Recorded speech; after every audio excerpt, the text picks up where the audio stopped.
열왕기하 11장 13절부터 21절까지 말씀 제가 봉독하겠습니다. 아달랴가 호위병과 백성의 소리를 듣고 여호와의 성전에 들어가 백성에게 이르러 봄에 왕이 규례대로 단 위에 섰고 장관들과 나팔수가 왕의 곁에 모셔섰으며 온 백성이 즐거워하여 나팔을 부는지라.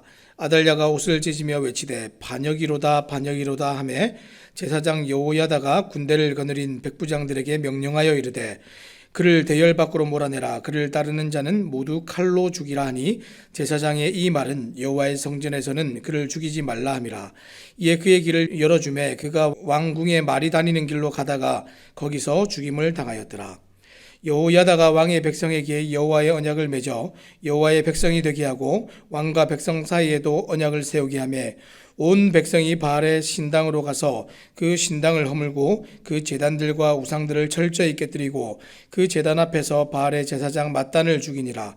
제사장이 관리들을 세워 여호와의 성전을 수직하게 하고 또 백부장과 가리사람과 호위병과 온 백성을 거느리고 왕을 인도하여 여호와의 성전에서 내려와 호위병의 문길을 통하여 왕궁에 이르매 그가 왕의 왕자에 앉으니 온 백성이 즐거워하고 온 성이 평온하더라. 아달랴를 무리가 왕궁에서 칼로 죽였더라. 요아스가 왕이 될 때에 나이가 7세였더라. 아멘. 오늘 우리가 당신의 인생은 누구의 인도를 받고 있습니까? 이런 제목을 가지고 함께 말씀을 나누기 원합니다. 오늘 본문은 유다 여왕 아달랴의 죽음과 제사장 여호야다의 개혁을 다루고 있습니다. 오늘 두 사람은 서로 상반된 인생을 지금 보여줍니다. 한 사람은 우상에 빠져서 우상을 섬기며 우상의 인도를 받은 사람이고 또 한 사람은 진리의 말씀을 사랑하고 하나님을 섬기며 하나님의 인도를 받은 사람입니다. 열왕기 말씀은 유다와 이스라엘의 지도자들이 이 백성들의 삶에 얼마나 지금 큰 영향을 끼치고 있는가 하는 것들을 여러 왕들의 삶을 통해서 잘 보여주고 있습니다. 오늘 등장하는 이 두 사람도 서로 다른 방식으로 지금 인생을 살았고 그 모습은 백성들에게 큰 영향을 끼쳤습니다. 먼저 이 유다의 여왕이었던 이 아달랴에 대해서 한번 살펴보겠습니다. 아달랴는 이 남왕국 유다를 통치한 유일한 여자였습니다. 아달랴는 북왕국 이스라엘의 이 아합 왕과 이세벨의 딸입니다. 너무나 유명한 사람들이죠. 하나님 앞에 너무나 악했던 아버지와 어머니를 두고 있었습니다. 그래서 이 아달랴는 유다가 아니라 북왕국 이스라엘의 사마리아에서 성장을 했고 아버지 어머니를 따라서 바알을 섬겼던 사람입니다. 그리고 나서 이제 남유다의 왕이었던 여호람과 결혼을 해서 남편 여호람이 유다를 잘못된 방향으로 이끌도록 그렇게 만들었고 결국 유다를 타락하게 만들었습니다. 아하시야라는 아들을 낳았으나 아들이 죽자 겨우 피신한 손자 요아스를 제외한 왕의 일가족을 다 몰살시키고 자신이 왕위에 올라서 6년간 통치를 했던 이 여자가 이 아달랴입니다.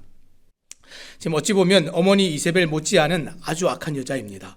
그래서 역대하 24장 7절에서는 아달랴를 악한 여인이다, 성경이 그렇게 평가하고 있습니다.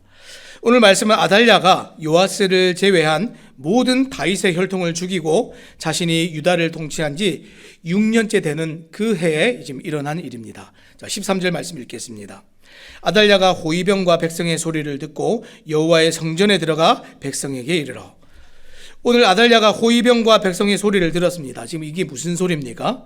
여호와의 성전에서 손자인 요아스가 왕으로 추대되는 그 소리를 들었습니다. 6년 전에 이 갓난아이였던 이 요아스가 어떻게 지금 할머니 손에서 지금 살아남을 수 있었습니까?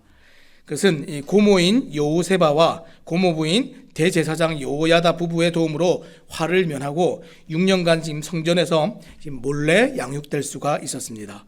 자, 그 얘기가 열왕기하 11장 1절부터 3절에 나오는데 제가 읽어보겠습니다. 아하시야의 어머니 아달랴가 그의 아들이 죽은 것을 보고 일어나 왕의 자손을 모두 멸절하였으나 요람 왕의 딸 아하시야의 누이 여호세바가 아하시야의 아들 요아스를 왕자들이 죽임을 당하는 중에서 빼내어 그와 그의 유모를 침실에 숨겨 아달랴를 피하여 죽임을 당하지 아니하게 한지라. 요아스가 그와 함께 여호와의 성전에 6년을 숨어 있는 동안에 아달랴가 나라를 다스렸더라. 지금 멀리 숨은 것도 아니고 유다의 성전에 지금 숨었습니다. 근데 어떻게 지금 6년 동안 무사할 수가 있었을까요? 가장 먼저는 하나님께서 약속대로 다윗의 씨를 보존해 주시겠다 하신 그 약속 때문입니다. 사무엘하 7장 16절에 다윗에게 하신 그 약속이 나오는데 제가 읽어보겠습니다. 내 집과 내 나라가 내 앞에서 영원히 보존되고 내 왕위가 영원히 견고하리라 하셨다 하라. 다윗에게 해주셨던 하나님의 약속이죠. 또 요아스가 성전에서 안전할 수 있었던 것은 그 전에 아달랴가 성전을 파괴해서 폐허가 되어버렸기 때문입니다. 폐허가 된 그곳에 숨어 있을 거라고 지금 생각을 전혀 하지 못했던 것이죠. 그래서 나중에 이 폐허가 되었기 때문에 요아스가 왕이 되었을 때 성전을 보수하는 일을 나중에 이제 하게 됩니다. 자, 그 성전을 파괴했던 이 장면이 역대하 24장 7절에 나오는데 제가 읽어보겠습니다. 이는 그 악한 여인 아달랴의 아들들이 하나님의 전을 파괴하고 또 여호와의 전의 모든 성물들을 바알들을 위하여 사용하였음이었더라.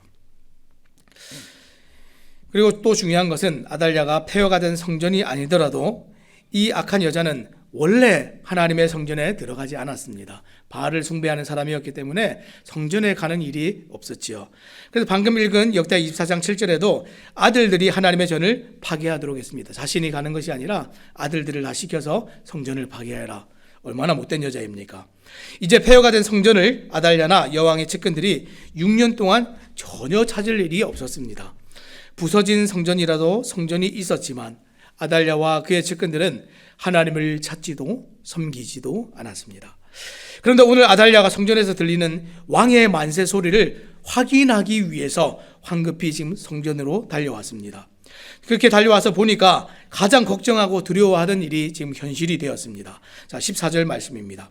봄에 왕이 규례대로 단 위에 섰고 장관들과 나팔수가 왕의 곁에 모셔섰으며 온 백성이 즐거워하여 나팔을 부는지라. 아달랴가 옷을 찢으며 외치되 반역이로다 반역이로다 하매. 아달랴는 성전에 들어가서 지금 왕의 대관식 광경을 보고 너무 놀랐습니다.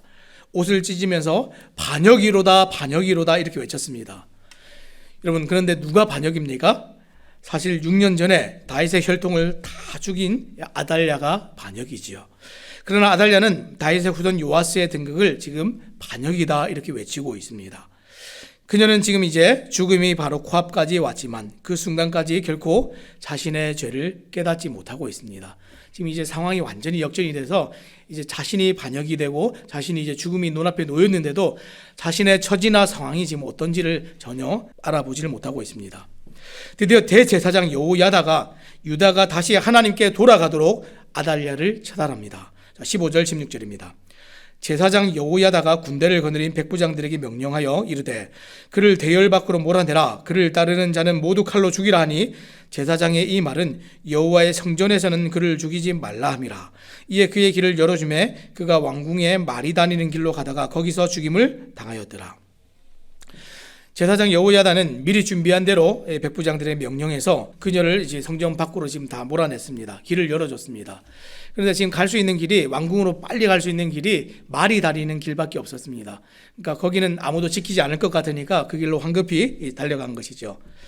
여호야다가 아달랴와 그녀를 따르는 자들을 지금 이제 대열 밖으로 몰아낸 것은 또 우상 숭배자였고 살인자였던 또 그들의 피로 성전을 더럽히지 않기 위해서 지금 또 성전 밖으로 또 내보내는 겁니다. 자, 그리고 몰아내라라는 말이 나오는데 이 말은 다시는 근접할 수 없도록 완전히 격퇴시키라 이런 의미를 가지고 있습니다. 결국 아달랴는 어떻게 되었습니까? 결국 밖으로 쫓겨나서 말이 다니는 길에서 수치스럽게 죽임을 당했습니다. 6년 동안 통치를 할 때는 자신의 이 권력이, 왕권이 영원할 것 같았고 자신의 방식대로 인생을 살아가는 것이 정말 지혜로운 길 같았지만 그녀의 결국은 정말 수치스럽게 죽임을 당하는 것이었습니다. 그때까지도 아달랴는 전혀 회개하지 않고 결국 길 위에서 죽었습니다. 사랑하는 여러분, 이것이 우상의 인도함을 받으면서 살았던 인생의 결말입니다. 죽음 직전까지도 진리가 무엇인지 죄가 무엇인지 전혀 분별하지 못하고 있습니다. 사람이 죄에 익숙해져 버리면 죄가 죄인 줄 알지 못합니다. 죄가 쌓이고 쌓여서 죽음이 앞에 왔을지라도 전혀 깨닫지를 못합니다. 우상을 숭배하고 바알을 숭배하는 것이 그런 것입니다. 인생에서 하나님 외에 다른 어떤 것에 인도를 받는 사람은 결코 하나님을 찾을 수가 없습니다. 그저 자신의 욕심과 욕망을 키워갈 뿐이지요. 죄를 키워서 사망의 길로 달려갈 뿐입니다. 욕망을 따라 사는 일에 익숙해진 사람도 말씀의 인도함을 받기가 어렵습니다. 그 인생은 영원할 것 같지만 그렇지 않습니다. 그래서 잠언 14장 12절 말씀에 어떤 길은 사람의 보기에 바르나 필경은 사망의 길이니라 이렇게 얘기합니다. 사랑하는 여러분, 우리는 진리의 말씀으로 하나님의 인도함을 받기 위해서 욕심을 내려놓아야 됩니다. 하나님께서 내게 허락하신 것보다 더 이상의 것을 우리가 생각하지 말아야 됩니다. 내게 주신 가정과 직장 그리고 모든 환경에 우리가 감사할 줄 알아야 됩니다. 욕심을 내려놓지 않으면 우리는 또 다른 바알의 인도를 받거나 아달랴처럼 자신을 하나님의 자리로 높이는 일을 하면서 그렇게 인생을 살 수밖에 없습니다. 오늘 여러분의 인생은 누구의 인도를 받으면서 이 하루를 지금 살고 있습니까? 한번 돌아보시기 바랍니다. 자, 이제 두 번째로 욕망을 쫓아 달려갔던 아달랴와 또 다른 인생의 한 사람을 한번 살펴보도록 하겠습니다. 17절 말씀입니다. 여호야다가 왕과 백성에게 여호와의 언약을 맺어 여호와의 백성이 되게 하고 왕과 백성 사이에 또 언약을 세우게 하며. 제사장 여호야다라는 사람의 인생입니다. 제사장 여호야다는 유다 백성의 문제가 무엇인지를 명확하게 알고 있었습니다. 그것은 영적인 개혁이 필요하다라는 것이었습니다. 인생의 중심에 하나님이 없는 아달랴는 하나님께서 하시는 모든 일을 이해할 수가 없었습니다. 하지만 제사장 여호야다는 오늘 일어나는 모든 일에 하나님의 주권과 섭리가 있다는 것을 알고 있었습니다. 그리고 지금 유다 백성들이 얼마나 위태로운 상황에 놓여 있는지도 잘 알고 있었습니다. 무엇이 가장 위태로운 것입니까? 백성들이 그 악한 여자인 아달랴에게 물든 것이 가장 위태롭고 위험한 것입니다. 백성들이 하나님을 떠나 자신의 눈에 보기에 좋은 대로 자기의 원함대로 욕망의 노예가 되어 살아가는 것이 그것이 가장 위태로운 것이었습니다.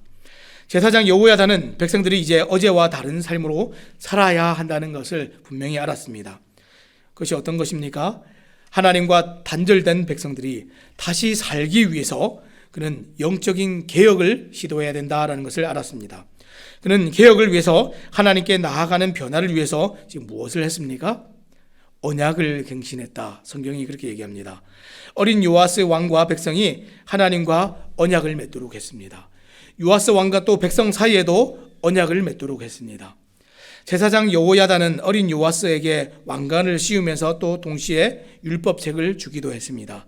열왕기하 11장 12절 말씀에 이렇게 기록합니다. 여호야다가 왕자를 인도하여 내어 왕관을 씌우며 율법책을 주고 기름을 부어 왕으로 삼음에 무리가 박수하며 왕의 만세를 부르니라.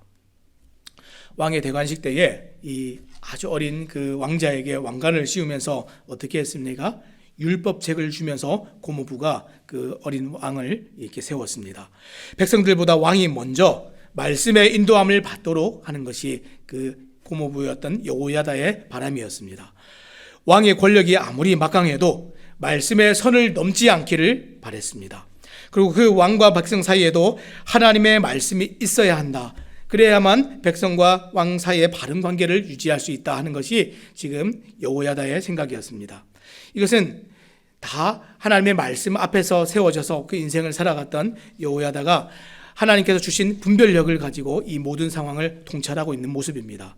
이것은 마치 예수님께서 마태복음 22장에서 하신 말씀과 너무나 흡사하죠. 마태복음 22장 37절에서 40절 말씀에 예수님께서 이렇게 말씀하셨습니다. 예수께서 이르시되 내 마음을 다하고 목숨을 다하고 뜻을 다하여 주 너의 하나님을 사랑하라 하셨으니 이것이 크고 첫째 되는 계명이요 둘째도 그와 같으니 내 이웃을 내 자신같이 사랑하라 하셨으니 이 두 계명이 온 율법과 선지자의 강령이니라. 유다를 새롭게 하면서 주어진 말씀이 어떤 것입니까? 하나님의 말씀대로 하나님을 사랑하고 그 말씀대로 하나님과 언약을 맺었던 왕이 이제는 백성들과 언약을 맺으면서 백성들을 사랑하도록 그렇게 지금 인도하고 있습니다. 사랑하는 여러분, 오늘 하나님과 깊어지는 이런 부흥과 이런 영적인 개혁과 변화와 이런 운동들을 정말 보기 원하십니까? 말씀의 본질로 돌아가시기 바랍니다. 마틴 루터가 종교개혁을 할 때에 교회의 제도나 형식을 뜯어 고치거나 사람들을 훈련시켜서 교화시킨 것이 아닙니다. 어떻게 이 종교개혁을 일으켰습니까? 마틴 루터는 오직 성경으로라는 가치를 들고 종교개혁을 일으켰습니다. 오늘도 마찬가지입니다. 진짜 부흥과 개혁을 일으키고 인생을 제대로 살기 원하십니까? 그것은 하나님의 말씀 앞에 세워지고 새로워지는 일에서부터 시작합니다. 우리는 말씀 앞에서 늘 새로워져야 되고, 우리는 말씀 앞에서 매일 우리의 삶이 갱신되어야 되고, 우리는 말씀 앞에서 모든 순간 하나님의 인도를 받는 삶으로 그렇게 살아가야 됩니다. 그리고 이러한 부흥과 개혁은 다른 누구도 아닌 하나님 앞에서 나의 변화로부터 시작이 됩니다. 말씀 앞에서 세워진 사람들의 변화가 그렇게 시작이 됩니다. 나의 변화로부터, 가정에서 아버지의 변화로부터, 어머니의 변화로부터, 또 정말 교회에서 정말 앞에 선 지도자들의 변화로부터, 국가에서 앞에 선 모든 이 국가의 지도자들의 변화로부터 시작해서 모든 변화가 그렇게 일어납니다. 자, 그 변화가 어떻게 일어났는지 18절 말씀 보겠습니다. 온 백성이 바알의 신당으로 가서 그 신당을 허물고 그 제단들과 우상들을 철저 있게 드리고 그 제단 앞에서 바알의 제사장 맏단을 죽이니라. 제사장이 관리들을 세워 여호와의 성전을 수직하게 하고. 유다는 스스로를 하나님의 언약 백성이라고 여겼지만 그들 안에 있었던 것은 물질의 신 바알이 깊게 자리하고 있었습니다. 하지만 말씀 앞에 선 백성들은 자신들의 위태로운 현실이 무엇인지 다시 한번 가장 시급하게 해결해야 될 문제가 무엇인지 보았습니다. 아, 우리의 문제가 바알이구나. 우리의 문제가 나는 하나님을 섬긴다 하면서도 엉뚱한 데가 있었구나. 다른 것에 인도를 받고 있었구나. 내 마음에 가장 소중한 것은 하나님이 아니라 다른 것이었구나라는 것을 볼 수 있게 되었습니다. 그래서 그들이 가장 먼저 했던 일이 무엇입니까? 그들은 지체할 틈도 없이 바알의 신당으로 달려가서 신당을 허물고 바알의 제단과 우상을 철저히 깨뜨리고 바알의 제사장이며 거짓 선지자인 맏단을 죽였습니다. 그리고 나서 다시 여호와의 성전에 지금 어떻게 했습니까? 성전을 수직했다 이렇게 얘기했는데, 이 수직했다라는 말을 세번역 성경에 찾아보면 경비병을 세웠다 이런 뜻입니다. 무슨 얘기입니까? 성전이 회파되고 성전이 무너지고 하나님 앞에 예배드릴 수 없게 만들었던 모든 것이 이제 방해받지 않도록 성전을 지켜내는 겁니다. 다시 예배의 전이 무너지지 않도록 지키고 경계하도록 그 일을 했습니다. 자, 그렇게 7살의 왕이 된 요아스는 유다의 왕이 되어서 40년간 유다를 이제 다스리게 됩니다. 결국 이 모든 일은 먼저 말씀 앞에 세워진 제사장 여호야다를 하나님께서 사용하심으로 일어난 일들입니다. 말씀의 인도를 받은 삶의 승리와 영광이 이렇게 많은 일들을 이루었습니다. 사랑하는 여러분, 오늘 말씀 한번 돌아보면서 생각해 보기 원합니다. 세상은 바알을 중심으로 돌아가는 것처럼 우리 눈에 그렇게 보입니다. 그래서 때때로 바알의 인도를 받아야 잘 살 것처럼 여겨집니다. 물질의 인도를 받아야 잘 살 것처럼 여겨지고 좋은 직장이 있고 성공을 해야 잘 살 것처럼 그렇게 여겨집니다. 가나안의 모든 나라들이 바알을 섬길 때 이스라엘은 눈에 보이지도 않는 하나님을 섬겼습니다. 주변의 모든 사람들이 물질과 성공과 안위를 말할 때 우리는 믿음만을 고집하고 하나님의 말씀만을 우리가 그렇게 주장할 수 있습니까? 모든 사람이 세상의 방식으로 살아갈 때 나만 하나님의 방식으로 살아간다는 것이 쉬운 일이 아닙니다. 웬만한 믿음이 아니고는 세상의 문화에 휩쓸려 버리고 아달랴에게 물들었던 사람들처럼 다 물들어 버립니다. 그런데 어떻게 하나님의 말씀이 현실이 되고 하나님이 우리의 삶의 현실이 되고 말씀이 진리가 될 수 있습니까?